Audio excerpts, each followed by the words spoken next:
Selamat malam, kawan-kawan bercerita. Cek. Oke. Baik, selamat malam kawan-kawan bercerita. Kembali lagi di segmen bercerita, berbagi cerita di balik berita bersama Berita Barito yang akan hadir setiap Selasa malam dengan berbagai tema yang berbeda-beda. Nah, dan malam hari ini, pasti teman-teman yang di sini udah gabung di sini udah tahu ya. Tema bercerita malam hari ini adalah perempuan dan buku. Nah, kali ini kita akan kedatangan narasumber yang istimewa. Siapa itu? Oke, kita undang untuk gabung live dengan ibu kita ya. Halo, selamat malam. Halo, bisa kedengeran ya? Agak kurang keras. Cek. Udah kedengeran?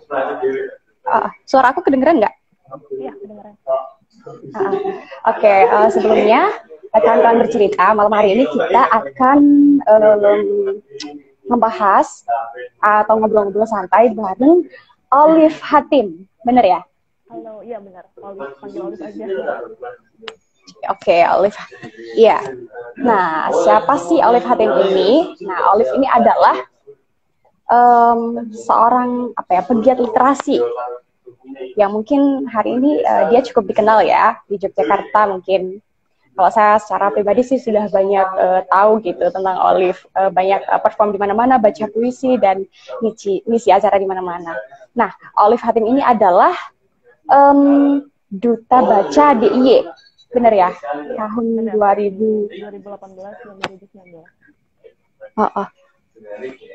Cek, suara aku kedengeran nggak? Iya, kedengeran kok. Olive Hatim ini adalah duta baca DIY tahun 2018-2019. Berarti sekarang udah selesai ya? Oke. Dan juga editor, bener nggak? Iya benar. Sekarang aku editor di penerbit Gradian Media Tama. Kalau ada yang tahu atau Gradian Media Tama itu Mas TP ya? Iya, Mas TP. Tahu. Oke, sebelumnya selamat datang juga kawan-kawan yang sudah bergabung di live bercerita malam hari ini. Kita akan banyak berdiskusi soal perempuan dan buku. Apalagi sekarang ini kita masih berdekatan dengan momentum IWD ya. Jadi cocok banget kita mengundang narasumber kita, Olive Hatim. Olive suaranya agak kecil. Iya, udah kedengeran aku tadi Bang belum ngomong lagi. Kedengeran kan? Suaranya kecil. Belum ya? Udah kedengeran? Aku udah kedengeran baik. Nah, oke. Oke, apa kabar Olive? Baik, alhamdulillah. Lagi cuti, bukan cuti juga sih, tapi aku lagi di Jakarta sekarang. Oh, nggak lagi di Jogja ya? Lagi nggak di Jogja. Jadi, Olive ini masih kuliah atau udah selesai? Masih kuliah sebetulnya, jadi semester akhir, terus tinggal skripsi sih, tapi masih kuliah, hitungannya masih mahasiswa, semester 8, filsafat UGM. Oh iya, Fakultas Filsafat UGM. Berarti sekarang lagi ngerjain tugas akhir atau lagi skripsi, jadi lagi proses, mudah-mudahan bisa segera sempro, terus kalau udah bisa sidang kemungkinan Mei ini lulus, insya Allah. Doain semoga cepat lulus. Iya, kita doain sama-sama semoga cepat lulus. Oke, Olive, aktivitas Olive selain sekarang sebagai mahasiswa yang sedang mengerjakan skripsi dan juga editor, apa aktivitas Olive? Aku sekarang sebetulnya lagi aktif menulis, jadi kebetulan di awal bulan ini buku novel pertamaku yang novel tunggal itu debut. Jadi judulnya Zorke, kalau ada yang tahu atau karena aku nggak bisa berhenti bahas itu terus. Terus sekarang juga lagi proses menulis beberapa draft yang lain, karena sebetulnya aku banyak tabungan sih dari dulu, karena aku nulis dari kecil, cuma belum berani untuk menerbitkan. setelah kuliah baru terbitin beberapa antologi sama teman-teman, terus sampai akhirnya di Maret ini dapat kesempatan untuk terbitin novel tunggal sendiri di Gradia Media Tama juga. Jadi aku ajuin ke Mas TP, terus udah Mas TP, oh ya udah nggak apa-apa, ini masuk kok sama penerbit kita, jadi terbitin. Terus mudah-mudahan kalau udah lulus bisa fokus karena aku itu cita-citaku dari kecil sebenarnya. Justru bukan pengen jadi editor, jadi aku dulu pembaca di Gradia Media Tama, justru baca buku di jadi editor, terus sekarang pengen banget jadi penulis yang full time kalau bisa, amin. Oh iya, saya salah satu dari yang terus ngikutin aktivitas media sosial Olive sih. Jadi tahu kalau Olive lagi launching buku pertamanya ya? Buku pertama ya? Iya, novel. Iya, Sergei. Oke, nanti sebelum mungkin cerita-cerita soal proses kreatif atau novelnya Olive itu sendiri, mungkin teman-teman ini kan taunya Olive ini sebagai duta baca di IE ya. Yang keren banget lah. Kita tahu sendiri bahwa Jogja gitu kan, budaya literasinya sangat kuat gitu, dan Olive didapuk menjadi duta baca. Nah itu gimana prosesnya gitu, Olive? Jadi sebetulnya pas aku masih maba itu aku emang suka baca kan. Jadi aku suka baca, terus aku kayak anak hilang suka ke pameran-pameran literasi, terus main-main. Oke, sebentar. Aku potong. Maba itu tahun berapa, Olive? 2017. Jadi aku masuk kuliah, pindah ke Jogja itu tahun 2017. 2017, oke. Masih baru ya sebetulnya. Iya. Baru. Terus di 2017 itu aku sejak maba emang udah keliling. Aku ke toko buku, terus aku ke pameran literasi, karena ternyata Jogja itu adalah yang aku baca buku-bukunya sejak aku kecil. Termasuk Gradia Media Tama. Aku baca buku-bukunya sejak aku SD, kemudian aku di Jogja malah kesempatan untuk main sama penulis. Terus di 2017 akhirnya aku punya temen banyak dari penerbit, terus dari teman-teman pegiat literasi juga, sampai akhirnya aku join klub buku. Jadi aku dulu banyak join klub buku sampai sekarang sih sebetulnya. Salah satunya adalah klub buku Yogyakarta. Nah, di klub buku Yogyakarta itu ada yang share kalau misalnya duta baca nasional itu mencari duta baca provinsi. Jadi di bawah Mbak Nana, di tiap provinsi itu akan ada duta bacanya.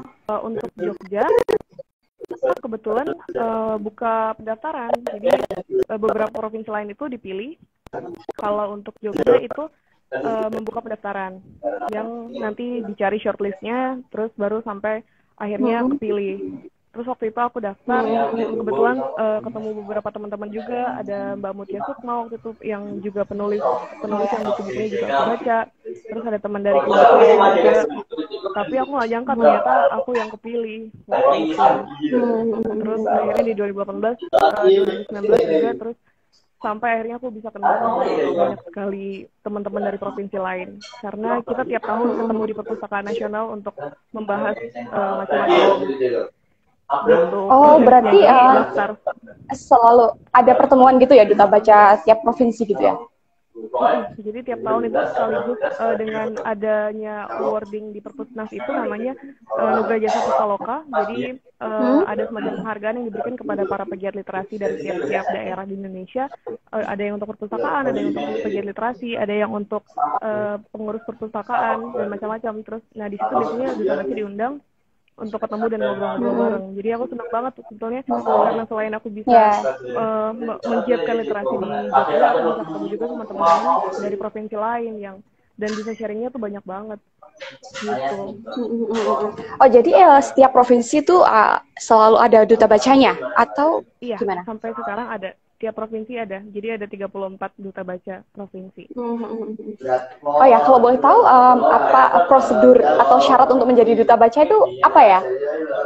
Tiap provinsi kira-kira beda. Jadi ada beberapa provinsi yang dipilih langsung, terus biasanya diurus oleh dinas perpustakaan atau lembaga yang mengurus perpustakaan di tiap provinsi. Kalau misalnya di Jogja aku belum tahu, tapi sepertinya ada ini lagi seleksinya. Jadi mungkin kalau misalnya teman-teman ada yang pengen juga jadi duta baca, mudah-mudahan di provinsinya juga bisa daftar. Ke perpustakaan provinsi, mungkin bisa tanya-tanya di sana, atau siapa tahu ada berita-beritanya, bisa informasinya di share secara luas.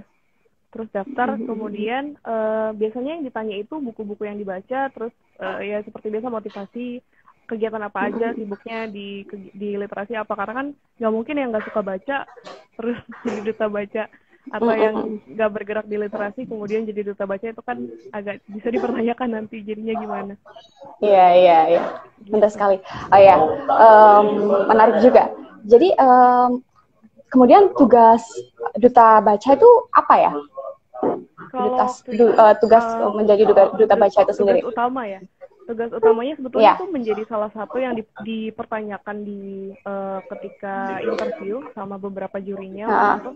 Terus jadi justru bukan dikasih tugas. Bagian dari seleksi ditanya. ya? Iya, justru ditanya kalau misalnya kamu terpilih, kamu mau melakukan apa untuk profesi. Terus kalau aku itu jawabnya aku pengen menjadi jembatan antara seluruh pelaku-pelaku yang ada di ekosistem perbukuan dan dunia baca. Karena dari dulu itu di Jogja ya, ini aku ngomong konteksnya Jogja itu banyak penerbit, banyak penulis, banyak pembaca, terus banyak perpustakaan, tapi kadang-kadang nggak ada jembatannya, jadi nggak ada yang menjembatani antara seluruh pelaku di ekosistem perbukuan ini. Kemudian aku bilang kalau misalnya ada yang menjembatani, terus aku bisa menjadi semacam juru bicara atau yang menjadi yang menghubungkan dari masing-masing itu supaya targetnya tercapai, karena pembaca banyak tapi bingung mau cari buku dari mana. Perpustakaan banyak tapi pasokan buku. Terus penerbit kadang-kadang pengen buku, terus bingung juga mau ditaruh di mana nih buku. Iya. Gitu. Jadi kerjaanku dari dulu ya main ke penerbit, terus ketemu teman-teman pembaca juga, terus main ke perpustakaan, biasanya mengisi acara, terus main, yang paling aku suka sebetulnya justru main ke sekolah-sekolah. Jadi aku setiap minggu atau setiap bulan itu biasanya aku main ke tiap sekolah. Jadi kalau di Jogja itu kita punya perpustakaan keliling, terus nanti ke sekolah selain meminjamkan buku ke sekolah-sekolah yang memang perpustakaannya koleksinya belum begitu lengkap, aku juga kadang-kadang mengisi kelas mereka, terus ngobrol sama teman-teman untuk bahas aja kira-kira kalian suka baca apa enggak. Dan di situ aku baru ketemu kalau sebetulnya tuh yang suka baca banyak, tapi aksesnya yang nggak ada. Iya. Jadi itu salah satu tugasnya. Berarti apakah kemudian benar nggak berarti minat baca masyarakat kita itu kurang gitu? Sementara kita tahu sendiri bahwa akses untuk mendapat bacaan itu juga begitu sedikit ya gitu. Nah, ini sebetulnya salah satu yang dari dulu aku kontra. Jadi kan banyak sekali orang-orang, siapapun itu, influencer atau siapapun ketika membahas minat baca, pasti mereka bilangnya, iya minat baca kita itu kurang, dari 1.000 orang cuma satu yang suka baca, atau pasti yang dibawa itu adalah hasil survei dari Unesco, hasil survei dari Unesco, atau survei dari PISA. Padahal survei itu nggak sesederhana itu, karena banyak yang mengira membahas minat baca. Gimana caranya mau tahu minat baca dari jutaan orang yang ada di Indonesia? Itu kan cuma dari beberapa sampel yang ada. Kemudian itu bukan tentang minat baca, tapi lebih ke tentang pemahaman literasi dari suatu negara. Makanya aku selalu bilang itu tuh bukan soal minat baca, tapi itu soal pemahaman literasi. Dan faktornya ada banyak, misalnya yang PISA itu mereka pakai faktornya itu adalah akses, terus komputernya gimana, output dari tiap-tiap negara itu gimana di pendidikannya. Jadi lebih ke bagaimana orang-orang yang ada di negara ini memahami sesuatu, bukan minat baca. Jadi aku selalu bilang minat baca kita itu tuh tinggi.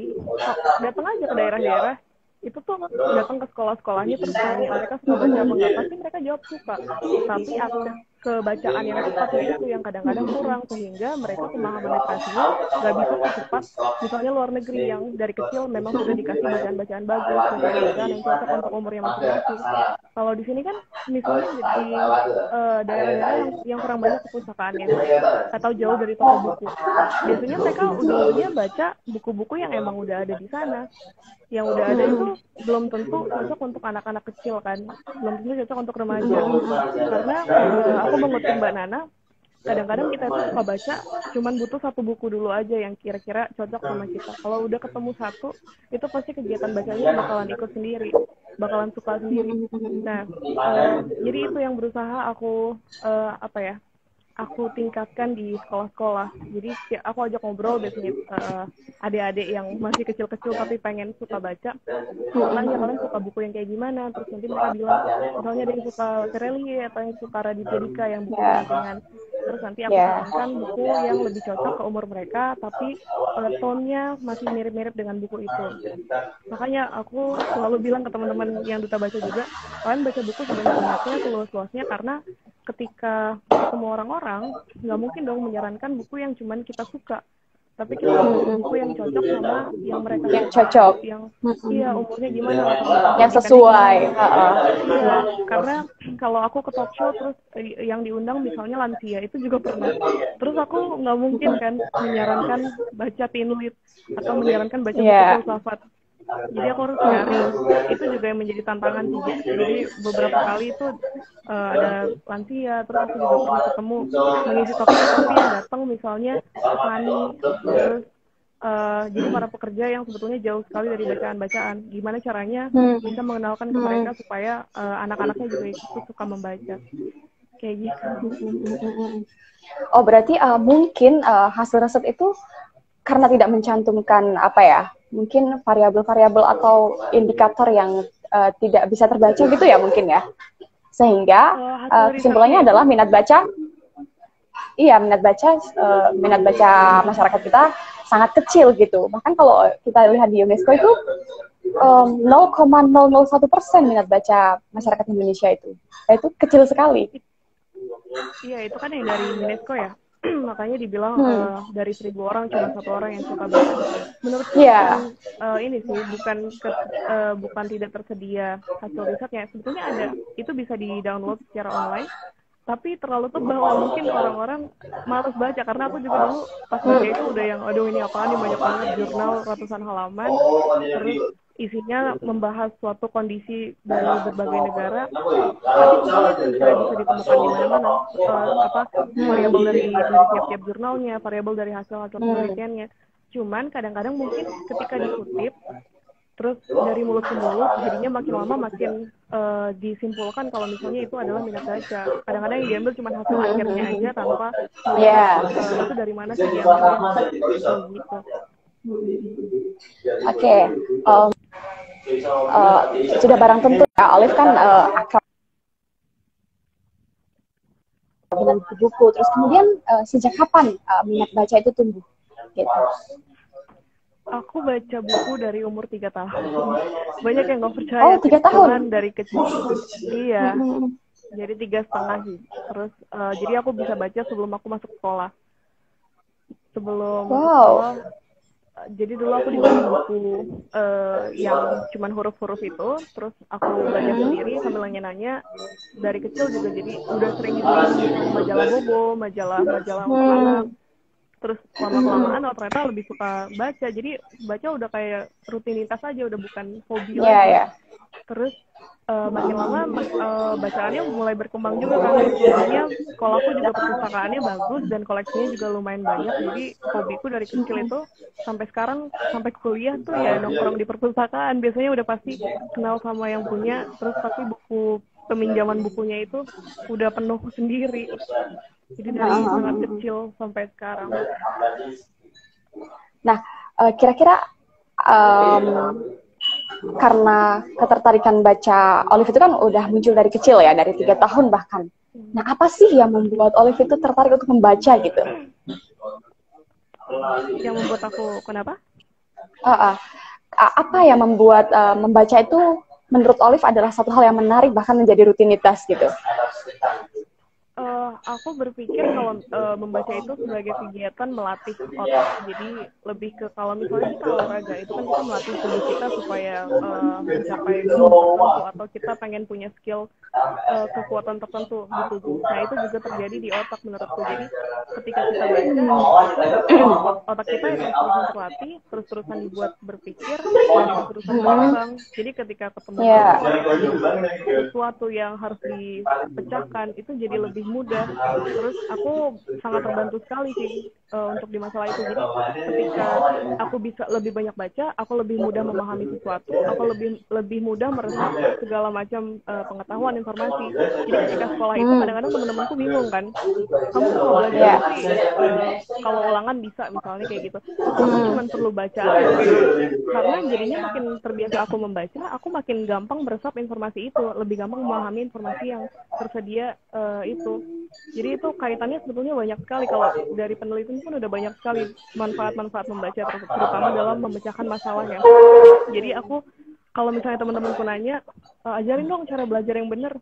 Biasanya yang aku sarankan ya kamu baca buku yang banyak sampai terbiasa melakukan itu yang bakal membantu kamu sendiri, karena itu ngaruhnya ke kehidupan itu sangat besar sih menurutku. Terus itu untuk ini ya, yang kebutuhan betul-betul primer di kehidupan. Tapi kalau untuk kebutuhan tersier ya, membaca itu udah kayak piknik aja sih buat aku. Jadi misalnya bosan atau apa baca, terus lagi bete, lagi sedih, ujungnya baca. Karena aku menemukan kayak healing gitu ya. Iya, aku menemukan hiburan sendiri di buku itu, bukan sesuatu yang bikin pusing atau bikin stres.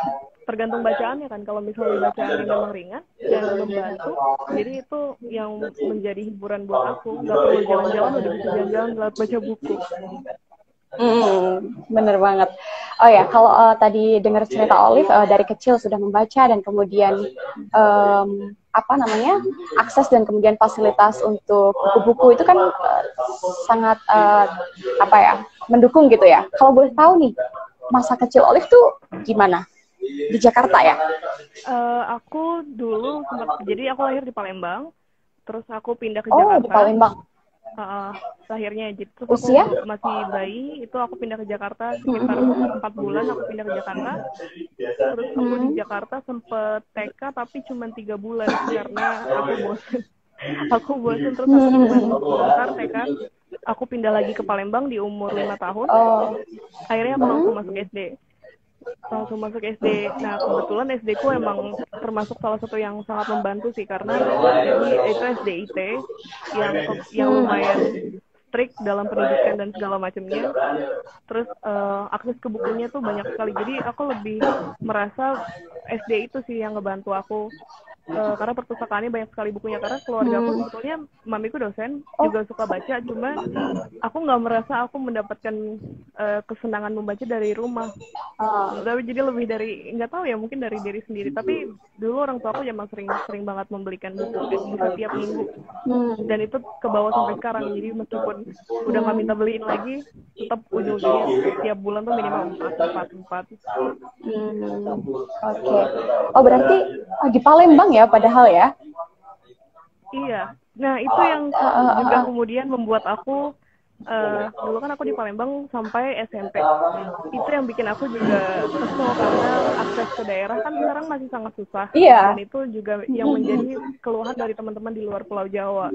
Ya, dan yang cukup sering bikin aku ngomel-ngomel, karena seluruh percetakan penerbitan kan kebanyakan di Pulau Jawa. Terus ongkos kirimnya keluar Pulau Jawa itu mahal sekali. Jadi kemarin pas aku open pre-order novel, banyak dari teman-teman dari Sulawesi, dari Kalimantan yang pesan itu harga ongkos kirimnya aja udah mau seharga bukunya.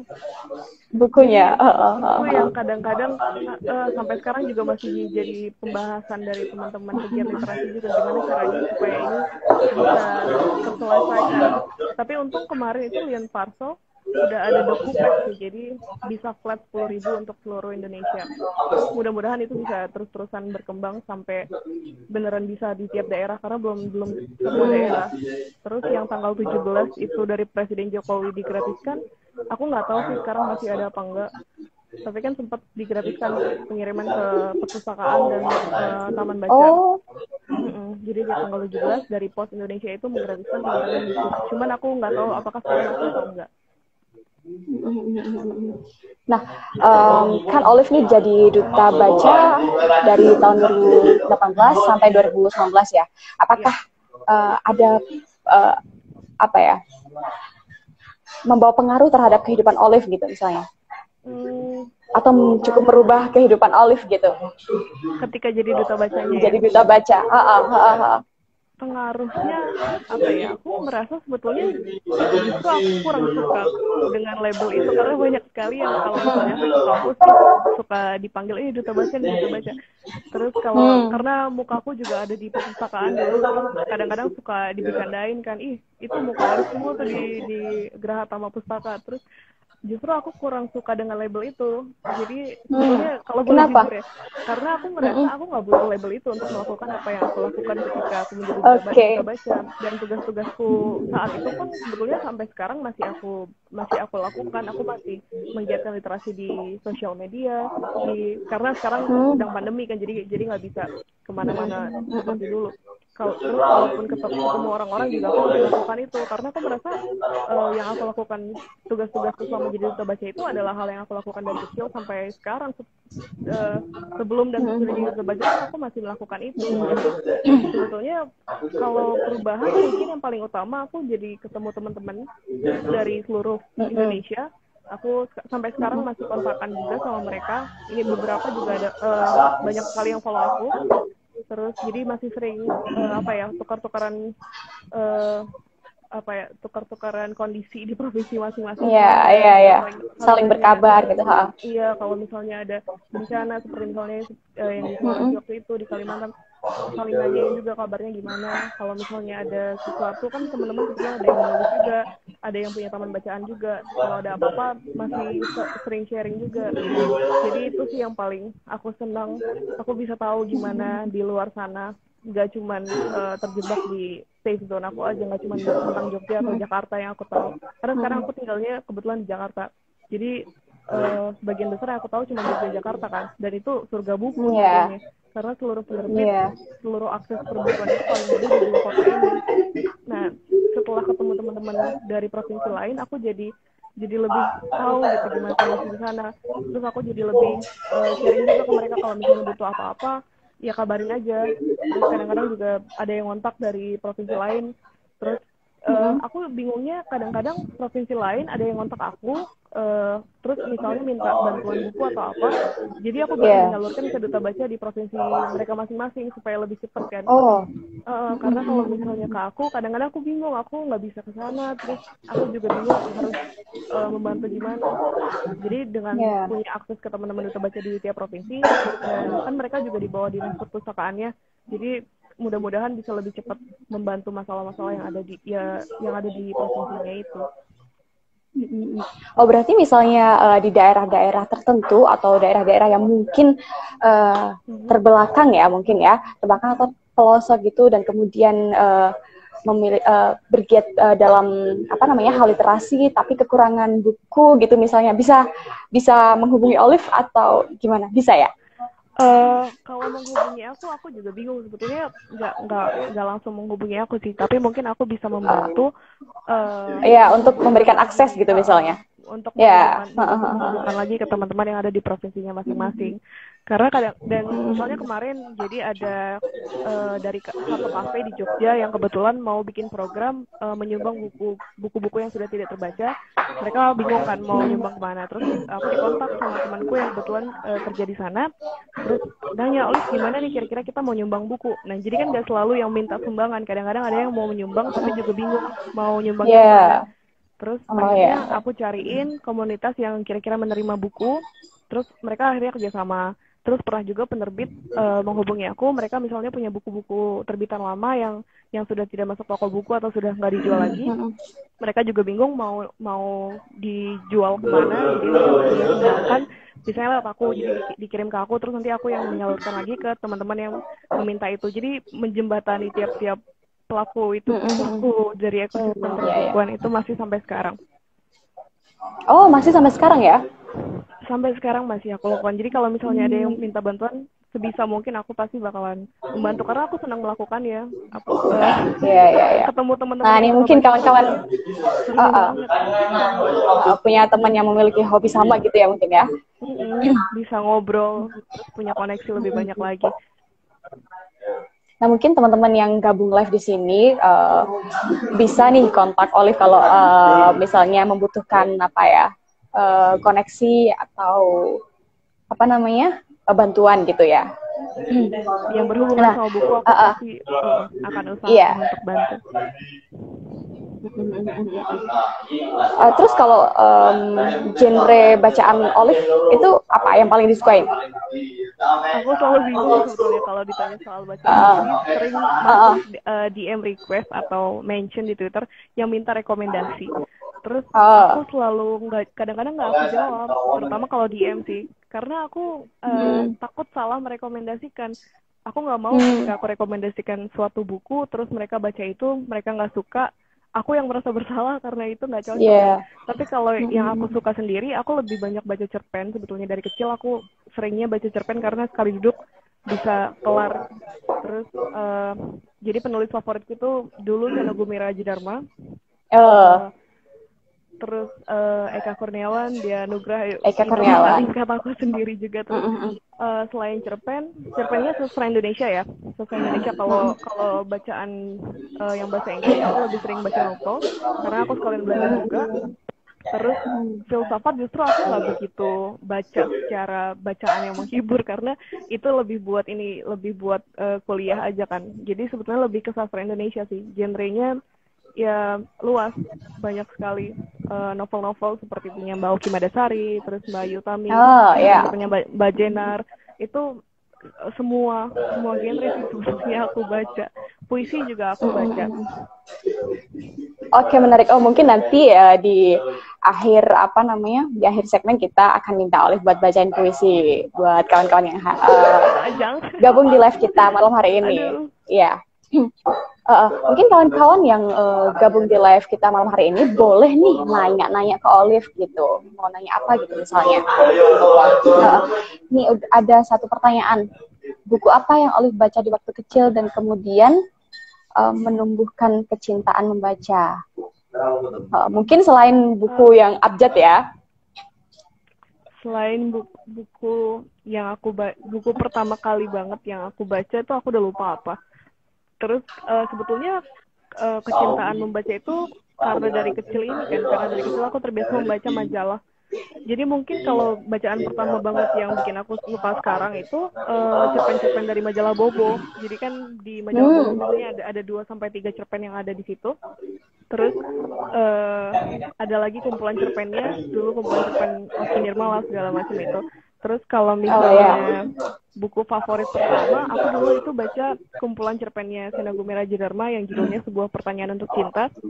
Itu aku baca pas masih SD, tapi sebetulnya nggak boleh karena itu bacaannya 17 tahun. Wow, masih SD ya? Jadi, iya, tapi justru buku itu yang kemudian bikin aku jadi suka banget baca cerpen dan mencari karya-karya beliau yang lain. Terus di tahun 2015 aku ketemu kan sama Mas Eno. Aku minta tanda tangan di buku itu, terus aku cerita, iya Mas, ini buku pertama yang aku suka dan aku jadi suka cerpen sampai sekarang dan aku juga jadi nulis cerpen. Terus dia langsung ketawa, nanya, kamu baca ini kapan? Ini buku orang dewasa, langsung gitu. Tapi dari buku itu sih, jadi judulnya aku nggak yakin sekarang masih ada karena itu terbitan tahun 90 kalau nggak salah, tahun 90-an dan atau awal 2000-an. Jadi sepertinya udah nggak ada lagi bukunya. Tapi cerpen-cerpen Sena Gumira Dharma yang bikin aku kemudian jadi sangat deep ke cerpen-cerpen Indonesia. Oke. Kalau menurut Olive sendiri nih, apa persoalan paling serius dalam dunia literasi kita? Ini balik ke tadi lagi sih sebetulnya. Jadi persoalan paling serius kembali ke akses. Akses ke buku itu sendiri. Jadi perpustakaan sebenarnya banyak, tapi kan akses itu lebih ke gimana caranya yang udah ada ini nyampe ke tiap-tiap generasi sekarang. Pertama itu, kedua kita itu sudah terlalu tenggelam sama teknologi. Makanya dari kecil udah dipegangin HP atau laptop atau tab.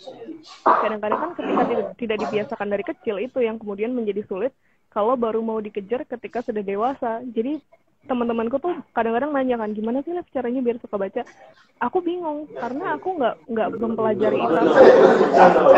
Aku belajar itu ketika aku masih kecil dan melihat itu sebagai sesuatu yang aku senangi. Jadi udah jadi rutinitas itu kan. Jadi mungkin problemnya itu gimana caranya biar dari kecil itu tuh orang-orang sudah dibiasakan untuk membaca. Jadi aku selalu bilang ke orang tua kalau misalnya anak-anaknya masih kecil ya usahain dari umur kecil itu dibiasakan untuk dikasih aja buku banyak-banyak, dibaca atau enggak itu urusan nanti, tapi dikenalkan dulu. Iya benar, lebih dikenalkan kepada buku itu sendiri, karena kalau dikenalkan dari kecilnya itu biar nggak nangis dikasih aja handphone, biar nggak nangis dikasih iya. Itu kan yang kemudian ketika sudah dewasa ngeluh juga, kok anakku nggak suka belajar ya, kok anakku nggak suka baca ya. Ya kenapa nggak dikenalin dari kecil? Itu yang menjadi masalah sekarang sih, teknologi Iya. mata pisau yang memudahkan sangat berpengaruh ya. Iya, di waktu yang bersamaan juga kadang-kadang bisa jadi racun dan kalau udah adiktif banget.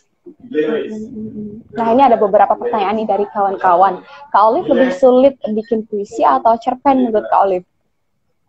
Aku sebetulnya baca puisi itu baru, terus puisiku itu lebih ke puisi / prosa, jadi nggak jelas. Kalau misalnya ada pembaca buku, aku nulisnya itu code switch, jadi kadang-kadang aku pakai bahasa lain di puisiku. Aku susah sekali menulis puisi yang full bahasa Indonesia, tapi di novelku ada beberapa aku masukin puisi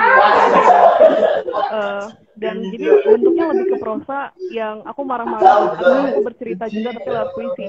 Jadi kalau ditanya lebih sulit yang mana, lebih sulit membuat puisi.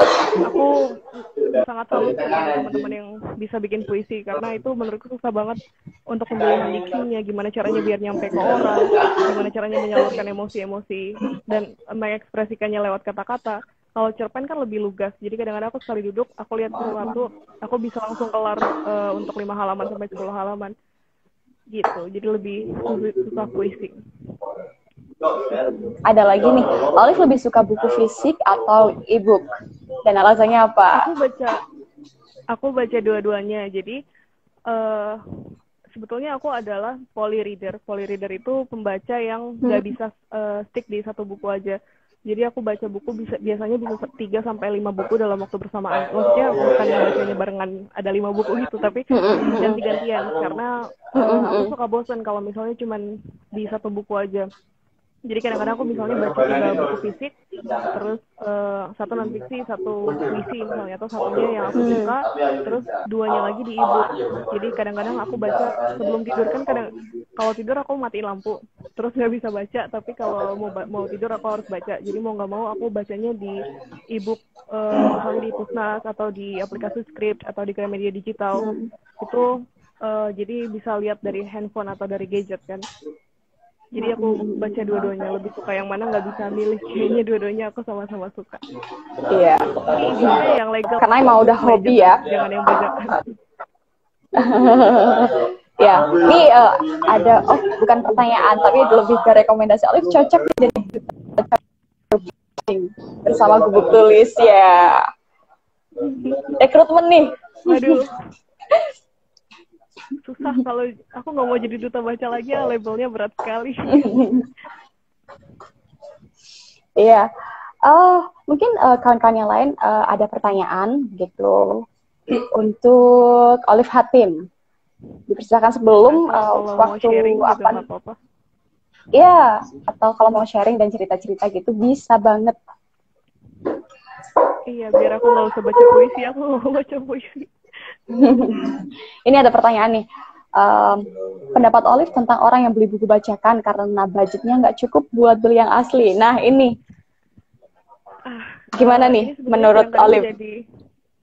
Itu juga jadi justifikasi bagi para penjual buku bajakan. Jadi ada beberapa penjual buku yang alasannya mereka jual buku bajakan karena ingin menyediakan akses kepada pembaca-pembaca yang nggak bisa beli buku yang asli. Tapi itu harus dipertanyakan lagi, karena kita sebagai yang penerbitnya, penulisnya, itu juga mencari uang kan dari buku aslinya yang dijual, dan itu juga kita butuh pemasukan dari sana. Jadi justifikasi itu menurutku sangat nggak masuk akal, karena egois banget dong, itu sangat egois. Kamu mau baca buku, misalnya nggak punya uang untuk beli buku yang asli, kemudian beli buku yang bajakan atau menjual buku yang bajakan, tapi kan menyusahkan orang lain jadinya penulisnya nggak dapat pemasukan, penerbitnya nggak dapat pemasukan, distributor bukunya juga nggak dapat pemasukan. Dan jadi solusinya sekarang tuh udah banyak banget perpustakaan, ya banyak banget perpustakaan alternatif. Jadi kafe-kafe, kadang-kadang teman-temanku yang nggak sengaja beli buku bajakan atau dapat e-book yang ilegal kemudian dibaca di HP, kadang-kadang mereka alasannya iya nih nggak punya duit tapi baca buku ilegal atau buku bajakan sambil minum kopi yang harganya 40.000 itu. Iya. Kalau dipertanyakan Nggak masuk akal. Iya, nggak masuk akal. Kecuali kalau misalnya benar-benar nggak punya uang, nah itulah kemudian peran perpustakaan kan di situ. Peran di sekolah itu nggak mungkin nggak ada perpustakaan. Terus di tiap kafe juga pasti mereka punya buku-buku yang dipinjamkan kan kepada yang datang. Terus di tiap kota, tiap provinsi, bahkan sekarang tiap desa itu udah ada perpustakaannya. Jadi udah ada anggarannya dari APBN untuk tiap desa itu untuk mengadakan perpustakaan. Kalaupun tetap nggak ketemu, pinjem ke teman-teman yang suka baca. Karena aku sendiri kadang-kadang kan sayang buku cuma di rumah nggak dipinjemin kemana-mana. Itu pasti aku bersedia untuk meminjamkan, tapi dengan syarat-syarat, misalnya nggak boleh sobek, nggak boleh jatuh. Terus selain itu kalau benar-benar nggak bisa harus kembali buku fisik, kalau nggak ada kalau minjemin buku harus kembali kan?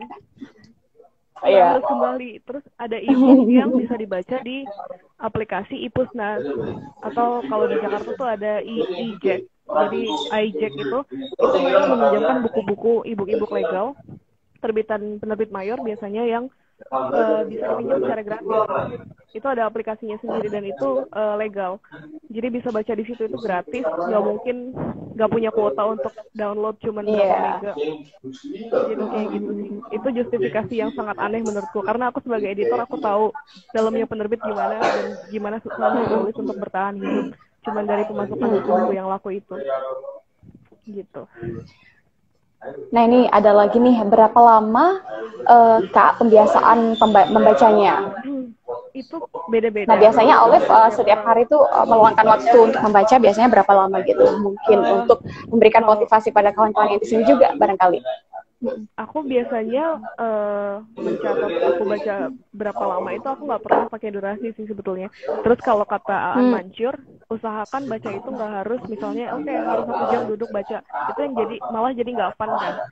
Usahakan misalnya ketika nunggu beli sesuatu, terus nunggu antrian di mana, itu baca aja sebentar. Di situ kadang-kadang e-book bisa sangat membantu. Atau misalnya lagi di kendaraan, itu kan kadang-kadang kita banyak waktu yang sebetulnya 10 menit sampai 15 menit. Tapi kalau dipakai diam aja kan sayang kan. Bisa dipakai untuk baca 1 bab atau 10 halaman.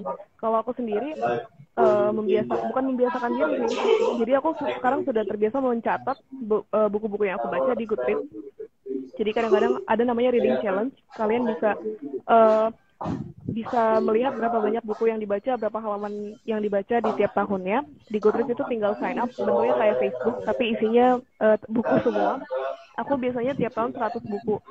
Nah itu aku nggak bisa kasih rata-rata rata-rata halamannya atau rata-rata waktunya. Tapi aku jadi terbiasa untuk pakai target itu. Terus kalau membiasakan, misalnya dari belum suka baca untuk berapa lama membiasakan, itu biasanya tergantung. Kalau misalnya udah dewasa, baru pengen baca, itu susah karena pasti kerja, ada kuliah, ada segala macam. Jadi kalau dari anak-anak mungkin lebih gampang sih, karena lebih enak kan untuk menerima informasi barunya itu lebih mudah. Jadi kalau punya adik-adik, mulai dibiasakan dari sekarang aja. Nah itu kan mungkin kalau Alif itu kan udah merasa bahwa membaca itu sangat penting gitu, berbeda dengan kawan-kawan yang lainnya. Nah mungkin Alif bisa kasih tahu kenapa sih literasi itu penting gitu, atau membaca itu penting banget gitu misalnya. Kenapa itu penting? Pertama itu membantu kita di kehidupan sendiri ya. Jadi untuk problem solving, terus untuk berpikir secara rasional, untuk berpikir secara logis, itu dari membaca buku itu bisa penting banget kita dapetin itu semua. Terus ketika kita dapat kerjaan atau dapat segala hal yang butuh pemecahan masalah, kalau misalnya kita biasa membaca buku, itu pasti bakal lebih mudah untuk terpecahkan ketika dibanding misalnya kita nggak terbiasa membaca buku. Jadi kita lebih susah untuk memahami itu. Terus sekarang makanya aku selalu bilang orang-orang yang kadang-kadang kesusahan untuk, ya itu tadi yang tadi juga udah aku bahas, ketika kesusahan dalam melakukan sebuah pekerjaan atau atau misalnya masih sekolah atau masih kuliah, ketika ada tugas mereka kesusahan, aku selalu bilang baca tuh ngebantu banget loh. Itu tuh gak harus, bukan sesuatu yang susah untuk dilakukan, gak keluar duit, gak usah susah, tapi itu sangat membantu otak untuk mikir. Jadi kadang-kadang kan banyak yang kesusahan untuk memahami sesuatu kan, atau misalnya kalau ngobrol nggak nyambung, itu ketika kamu baca itu pasti bakal jadi lebih mudah untuk dipahami. Aku juga bahas ini di dalam novelku. Nah, ini menarik banget ini. Kita bahas sekilas novelnya Olive ya, Sorge ya. Oke. Iya. Nah, itu menceritakan tentang apa? Sebetulnya ada sebagian yang betul-betul terjadi di dunia nyata, tapi lebih ke dokumentasi. Atau sebentar, aku potong bentar. Kalau boleh tahu, Sorge itu apa atau dari bahasa apa begitu? Oke. Karena banyak yang kebingungan cara bacanya ya. Terus itu pada surga dalam bahasa Betawi, padahal bukan. Iya. Jadi itu bacanya itu Zorge atau Sorge aja nggak apa-apa, dari bahasa Jerman. Artinya itu concern, tapi concernnya di dalam anxious state, jadi di dalam kondisi gelisah. Kepedulian yang didapatkan oleh manusia dalam kondisi gelisah. Itu adalah istilah dari punya Heidegger, dari Ethics of Care. Jadi ada di dalam etika itu ada namanya etika kepedulian. Itu aku ambil dari situ karena kebetulan ada di percakapannya. Terus kenapa dipilih judulnya itu? Karena aku merasa kata itu mencakup nuansa dari isi buku itu sendiri. Terus itu tentang apa? Itu lebih banyak tentang kegelisahan anak-anak kuliahan sih, kegelisahan anak kuliahan. Terus ada juga membahas tentang trauma sedikit. Tapi itu fiksi. Banyak yang mengira itu benar-benar based on my story, tapi sebetulnya itu fiksi dan aku lebih mengumpulkan cerita-cerita yang aku dapatkan ketika di Jogja. Jadi aku pengen sebelum aku pindah ke Jakarta lagi, sebelum aku lulus, aku pengen mendokumentasikan ketika aku kuliah di filsafat UGM, terus tentang teman-temanku, terus tentang gimana Jogja sekarang untuk dibukukan. Terus alhamdulillah kesampaian sebelum lulus, akhirnya itu bisa jadi buku. Atau mungkin bisa juga diceritakan bagaimana proses kreatif Olive untuk menulis gitu. Apakah sebelum-sebelumnya mengikuti komunitas dan lain sebagainya? Kalau nulis aku nggak ikut komunitas karena aku percaya penulis itu adalah pengalaman yang sangat personal bagi tiap orang, pasti beda-beda juga. Tapi nggak salah sih kalau ada yang ikut kelas nulis, itu juga bagus karena kita bisa belajar dari orang-orang lain. Tapi aku lebih sering membaca interview penulis-penulis atau aku nanya langsung ketika aku ketemu, karena mereka pasti punya cerita masing-masing. Jadi alih-alih menanyakan kreatif, aku lebih ke pengen kenal gimana sih penulis ini, kehidupannya kayak gimana. Jadi proses kreatif itu lebih ke ngobrol sama teman-teman yang menulis, ngobrol sama teman-teman membaca, kemudian aku belajar gimana caranya mengekspresikan diriku dalam kata-kata. Karena dari kecil itu aku terbiasa mengekspresikan segala sesuatu lebih mudah lewat kata-kata daripada yang lain, misalnya lewat audio atau lewat ngobrol langsung. Karena ya aku lebih dekat dengan tulisan dari dulu sampai sekarang. Terus kalau untuk proses kreatif novel yang sekarang itu juga lebih ke kayak diary. Jadi aku tuh terbiasa menulis juga kan. Tiap hari selain membaca, aku juga membiasakan diri untuk menulis. Itu biasanya tulisan-tulisan yang udah lama aku kumpulin dan akhirnya kemarin bisa dikompilasikan menjadi sebuah novel utuh. Jadi proses kreatifnya aku bingung juga kalau misalnya ditanya, karena itu sebenarnya adalah kumpulan-kumpulan fragmen-fragmen yang udah ada dari dulu. Terus gimana caranya biar itu jadi utuh. Aku lebih kayak marah-marah sih di situ. Aku marah-marah tentang aku di catcall, aku marah-marah tentang literasi, aku marah-marah tentang teman-teman nih, kayak gitu-gitu aja. Jadi yang penting banyak membaca, banyak menulis, banyak ngobrol sama orang. Oh, berarti sebenarnya materialnya itu udah ada sejak lama gitu ya? Iya, jadi udah bahan untuk novel itu. Terus proses menulisnya sendiri berapa lama itu? Itu draftnya, idenya udah ada sejak 2 bulan yang lalu. Terus tapi aku mulai membuka itu lagi 2 bulan yang lalu karena kebetulan aku didorong oleh seseorang untuk segera menyelesaikan tulisanku ini. Terus tapi prosesnya itu full cuman sekitar 2 minggu kayaknya. Jadi secara full aku 2 minggu itu benar-benar terus-terusan menulis sampai akhirnya selesai. Jadi nggak begitu lama sih, karena ya isinya lebih kayak curhat. Baik, sebelum kita tutup apa ya, obrolan kita malam hari ini. Mungkin Olive bisa bacain puisi dong buat kawan-kawan yang di sini. Aduh, jangan bacain puisi. Bacain puisi siapa ya? Aku bingung. Penyair favorit Olive deh. Oke, aku coba cari dulu ya. Karena kebetulan penyair yang aku suka itu Sylvia Plath. Kalau misalnya teman-temanku yang nonton pasti udah tahu. Aku selalu ngomongin dia, nggak berhenti. Kayaknya aku baca puisi dia aja ya.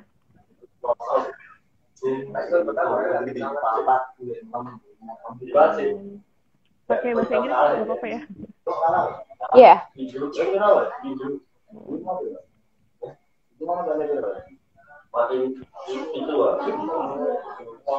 Aku bacanya ini aja deh, Lady Lazarus.